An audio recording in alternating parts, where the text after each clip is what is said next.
Donc maintenant nous allons expliquer le programme slave. Donc on prend le programme slave et on va regarder en détail ce qu'il y a dedans. Donc c'est un programme qui est fini, qui est donné par micro C. Donc là vous avez des constantes, hein, voilà, des constantes. Là ce qui est important c'est la configuration du LCD. Donc vous veillerez bien à ce que le LCD soit bien configuré par rapport aussi à la. Donc normalement sur la carte multifonction, ça doit être les mêmes bits de configuration que sur la carte EasyPic. Donc vous voyez le RS, le LCD RS est sur le bit 4, le Enable sur le bit 5, etc. Bon, j'ai fait une bêtise. Précédent.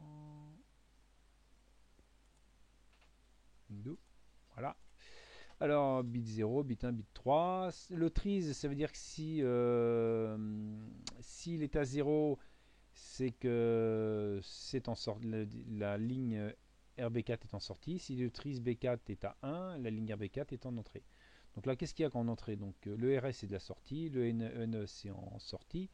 L'information de données, par exemple D4, D5, D6, D7, c'est une information qui est une information de sortie aussi, hein. C'est une entrée pour le LCD, donc c'est que des sorties. Voilà.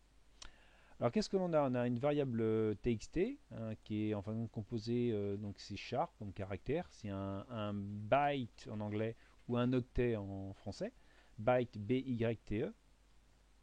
Donc il y en a 15. Alors pourquoi on a mis 15? Parce qu'en fin de compte, ça va de 0 à 15, donc on a 16 caractères. Pourquoi on a mis 16 caractères? Parce que l'écran LCD, il est compris de ces deux lignes de 16 caractères. Et puis deux non signés short courts i temporaire data ready. Hein. Voilà, c'est une short. Des CMD mode, c'est un caractère qu'on met à 1.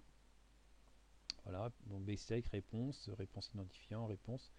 Bon, ça, ce sont des variables. Donc, autrement, on a l'interruption matérielle. Donc, quand on reçoit une information sur le RX, eh bien, on exécute l'interruption, cette interruption-là, qui en fin de compte, on récupère la donnée. Hein, la donnée, donc on fait un UART read, on récupère la donnée envoyée sur la liaison série, on la stocke dans la variable TMP, hein, comme temporaire.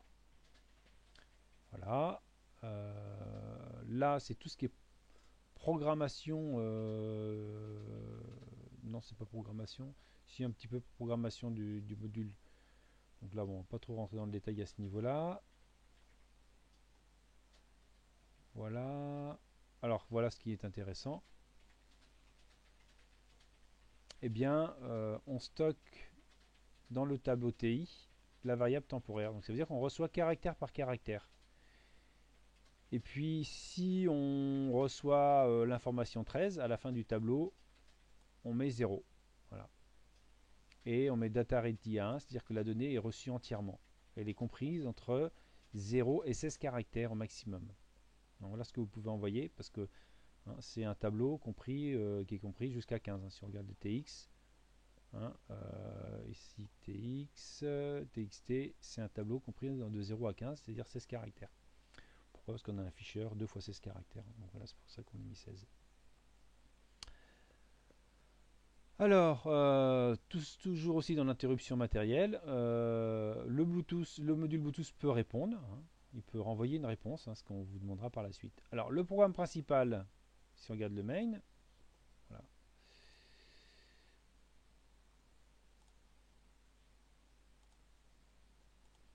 Voilà. Donc, si on regarde le main,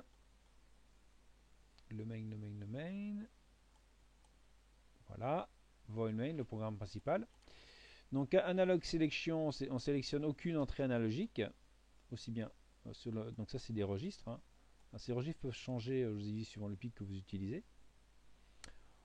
On configure RC3 en sortie. Voilà. On le met à 0. C'est le RTS. Alors le RTS, on le retrouve où? Juste pour information. RTS, on le retrouve ici. Vous voyez, le CTS, a priori, il n'est pas utilisé. Il y a juste le RTS qui est utilisé. Donc le RTS, on le retrouve après ici.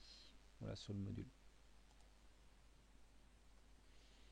Alors, ce qui est important, c'est Enable UART Interrupt, c'est-à-dire que quand on met ces éléments-là à 1, on autorise les interruptions, c'est-à-dire quand on reçoit une information sur le RX, hein, on exécute l'interruption. Alors, on initialise le LCD, pourquoi? Parce qu'on utilise le LCD. Donc, quand on fait initialize init, en fin de compte, on regarde tout ce qui a été configuré ici. Hein. Comment est configuré le LCD. C'est là qu'on met les les lignes de configuration. On efface le LCD, on efface le curseur, et puis on affiche sur la première ligne, décalée au premier emplacement, on affiche l'information connecting, point d'exclamation. Sur le deuxième LCD, sur la deuxième ligne, pardon, donc on saute d'une ligne, on affiche please wait, donc s'il vous plaît, attendre. On initialise l'UART, c'est-à-dire la liaison série à 9600 baux, c'est 9600 bits par seconde. On attend 1 seconde 5, voilà. Et puis là, on va programmer le module Bluetooth. Donc on se met en mode de programmation du module Bluetooth, hein, voilà. Le module Bluetooth, il s'appelle lui Bluetooth Slave, c'est le nom du circuit hein, qu'on peut retrouver après quand on fait une recherche avec des téléphones portables. Il est en mode slave, vous voyez, 0 slave. On valide l'identification et le bit d'identification, le code PIN, c'est micro E. Vous pourriez marquer 1, 2, 3, 4. Voilà. Alors évitez, je vous ai dit tout à l'heure de changer ce nom-là, si vous pouvez le changer maintenant.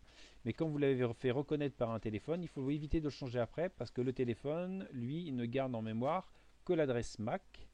Hein, c'est-à-dire l'adresse MAC, c'est l'adresse qui est marquée en blanc sur la carte Bluetooth au niveau de la partie métallique. Hein. Donc cette adresse MAC, vous pouvez la retrouver quand vous scannez le module Bluetooth. Et quand vous appairez un téléphone avec un module Bluetooth, lui, ce qu'il garde, c'est l'adresse MAC. Mais il l'associe à un nom. Et ce nom, sur certains téléphones, quand vous l'avez donné un nom, il ne le change pas dans le téléphone. Hein. Certains le font, mais pas tous. Ce qui peut poser après des problèmes de communication si vous le changez en cours de développement. Voilà. Alors, qu'est-ce qu'on... donc là, on efface... donc là, ça veut dire que... Là, programmation. Puis là il attend une réponse de la part du module maître. S'il reçoit une réponse, il sort de la boucle. Et là, on efface le message qui avait marqué, hein, c'est-à-dire le message qui était please, connecting, please, wait. Donc là, quand il est connecté, hein, c'est-à-dire quand il sort de cette boucle-là, il est connecté, donc il efface le LCD. Donc là, on interdit l'interruption de l'UART, de la liaison série, parce que là, on a récupéré une réponse. On affiche sur le LCD en première ligne Connected. Voilà, on fait une seconde, on efface le LCD et après on reçoit. Et là, qu'est-ce qu'on fait? On rentre dans une boucle. La variable temporaire, on la met à 0. La variable i, c'est le tableau, on le met à 0. On efface tout le tableau de réception de 0 à 15, on met tout à 0. On autorise l'interruption, c'est-à-dire de recevoir une information. Et puis là, on attend qu'on reçoive une information. Et quand on reçoit une information, data ready va passer à 1. Et quand data ready va passer à 1, plaf, on va sortir.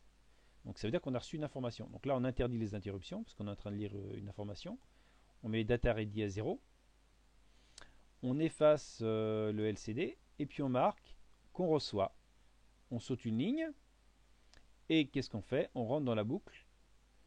Et tant qu'on n'arrive pas à 0 au niveau de la chaîne de caractères, eh bien, on affiche caractère par caractère le contenu de TXTI, c'est-à-dire contenu de ce que l'on a envoyé. Alors vous allez me dire, mais où est-ce qu'on le complète ça, cette variable? Eh bien, on le complète dans le programme d'interruption. Si on regarde le programme d'interruption, voilà, c'est ici. Bon, le programme d'interruption il est marqué là, hein. Ici, void interrupt, programme d'interruption, hein, c'est pour l'UART. Donc on récupère l'information dans TMP et regardez ce qu'on fait. TMP, qu'est-ce qu'on fait? Voilà. TMP, on le stocke dans le tableau TXI, puis on incrémente. Et quand on arrive à avoir l'information 13, c'est qu'on met on met à la fin du tableau, on met 0. Voilà. Ce qui permet de sortir de la boucle ici, hein, c'est-à-dire qu'on affiche, hein, si on regarde bien dans le programme, on affiche tant qu'on n'a pas 0 et quand on a 0, on ressort. Voilà. On ressort de cette boucle-là, on se retrouve, hein, dans la boucle ici, hein, c'est-à-dire qu'on autorise les interruptions et c'est reparti pour une nouvelle information.